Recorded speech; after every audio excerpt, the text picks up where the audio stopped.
8 सूत्रीय मांगों को लेकर ढेकियाजुली में निखिल बोडो छात्र संघ की सोनितपुर जिला समिति ने विशाल जोरदार समदोल रैली निकाली है।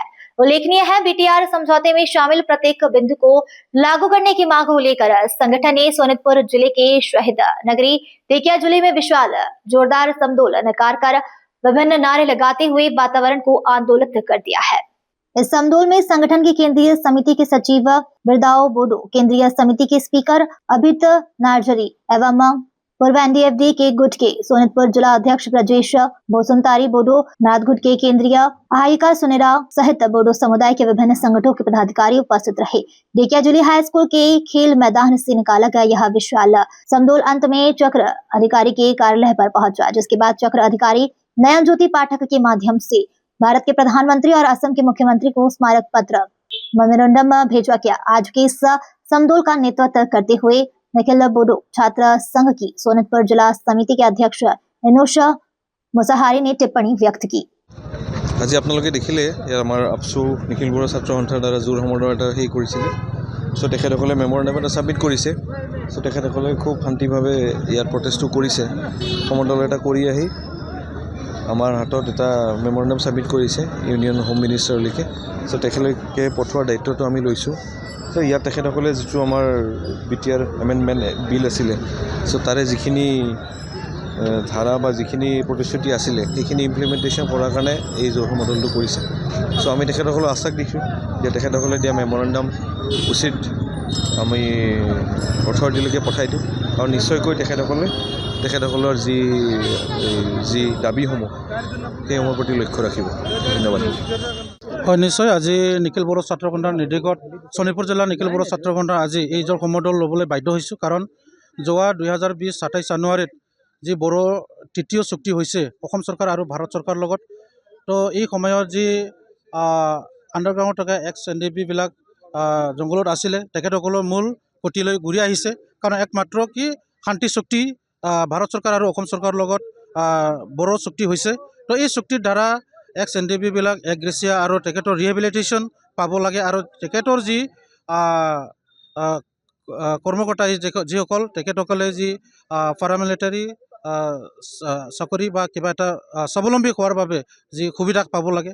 তো আজি আৰু যি বিটিআৰ চুক্তিৰ দ্বাৰা যি আমাৰ চুক্তি ৰূপায়ণ হ'ব লাগে, অসম চৰকাৰ আৰু ভাৰত চৰকাৰে বহুত কোটা দিছে, তথাপিও আজিলৈকে কোনো চুক্তিৰ ৰূপায়ণ কৰাটো আমি দেখিবলৈ পোৱা নাই। যোৱা 5 বছৰ আমি অপেক্ষা কৰিছিলোঁ আৰু মাজত যি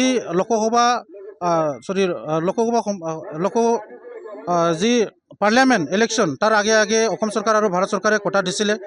অমিত শ্বাহ ডাঙৰীয়া কোটা দিছিলে যে পাৰ্লিয়ামেণ্টৰ আগে আমাৰ বিটিআৰ চুক্তিৰ যি দফা এইবিলাক ৰূপায়ণ 100% কৰিব, কিন্তু আজিলৈকে কৰাটো আমি দেখিবলৈ পোৱা নাই।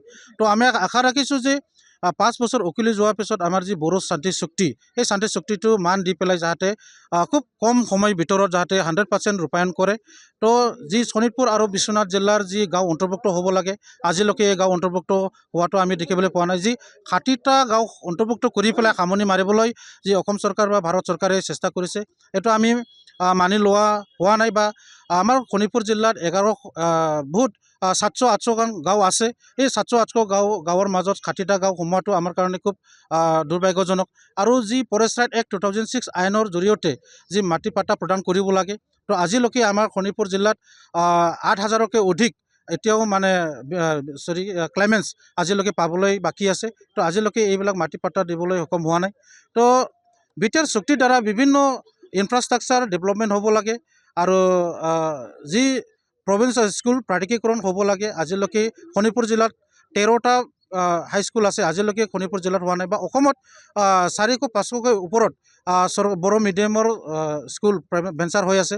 আজিলৈকে এই বিটিআৰ চুক্তিৰ দ্বাৰা 6.3 যি দফা এই দফাৰ দ্বাৰা যি বড়ো মিডিয়াম ভেঞ্চাৰ স্কুলটো প্ৰাধিকৰণ কৰিব লাগিছিলে, কিন্তু আজিলৈকে কৰাটো আমি দেখিবলৈ পোৱা নাই। কি অসম চৰকাৰে 10টা কলেজ প্ৰভিন্সিয়েলাইজ কৰি পেলাই সামৰণি মাৰিবলৈ চেষ্টা কৰাটো আমি দেখিছোঁ। তো আজি আমি নিখিল বড়ো ছাত্ৰ সন্থা শোণিতপুৰ জিলাৰ তৰফৰ পৰাও আমি দাবী জনাইছোঁ যে অতি সোনকালে বিটিআৰ চুক্তি ৰূপায়ণ কৰাটো গুৰুত্ব দিয়ে যাতে, আৰু আহি থকা সময়ত যাতে ভাৰত চৰকাৰ আৰু অসম চৰকাৰ আমাৰ বড়ো শান্তি চুক্তিটো মান দি পেলাই যাতে খুব কম সময়ৰ ভিতৰত আমাৰ 100% ৰূপায়ণ কৰাটো আমি বিচাৰিছোঁ। কাৰণ বিটিআৰ চুক্তিৰ দ্বাৰা যি BKWC আউটছাইড BTC যি BKWC গঠন কৰিছিলে, কিন্তু BKWC গঠন কৰাৰ কোনো আজি আমি গুৰুত্ব দিয়াটো আমি দেখিবলৈ পোৱা নাই। কাৰণ BKWCত আজিলৈকে কোনো গাঁও নটিফিকেশ্যন হোৱা নাই, আজিলৈকে কোনো সীমা নিৰ্ধাৰিত হোৱাটো আমি দেখিবলৈ পোৱা নাই।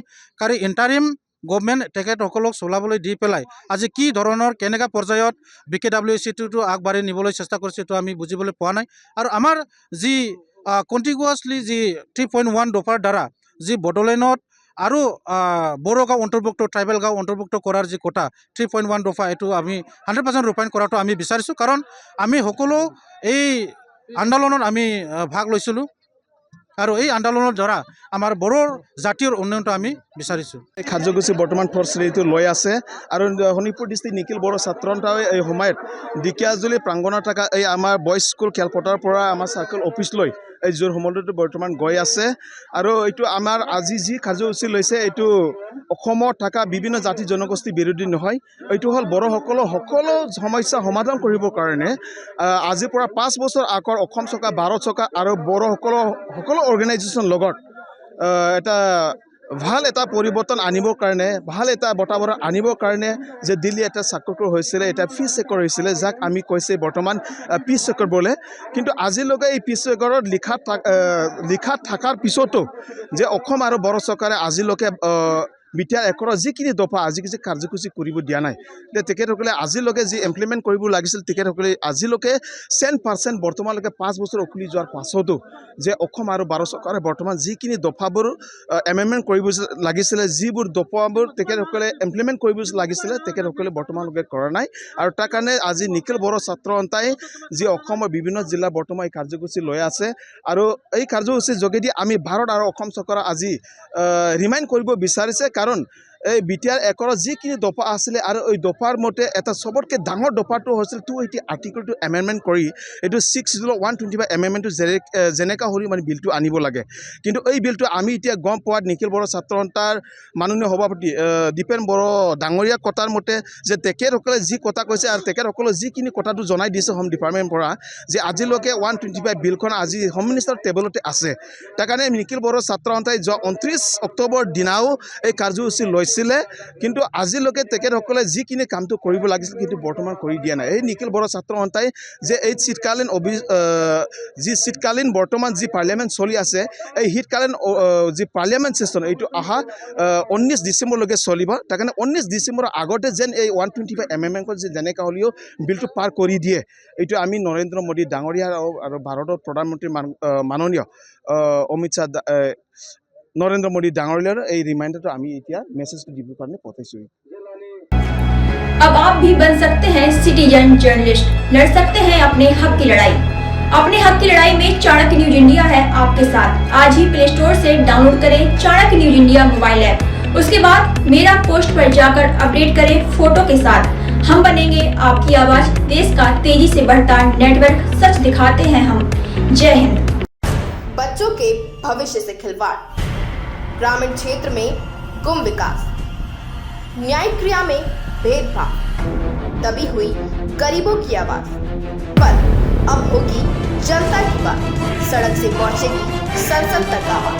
सिर्फ सुन सरकार, देखिए चाणक्य न्यूज इंडिया पर खबरें जो आपको सीधे जोड़ती हैं हमसे, जिनका आपकी जिंदगी पर होता है सीधा असर। खबरों की वही तस्वीर, बिना बदले बिना डरे, जज्बा सच का लिए, सच दिखाते हैं। चाणक्य न्यूज इंडिया, हम हैं हिंदुस्तानी। कटेंगे तो कटेंगे। आज देश इनसे कह रहा है तुमसे नहीं हो पाएगा। Can you understand the ignorance? We are not looking for your admiration. आपको अपना काम करना पड़ेगा। राजनीति देखिए चाणक्य न्यूज इंडिया के साथ।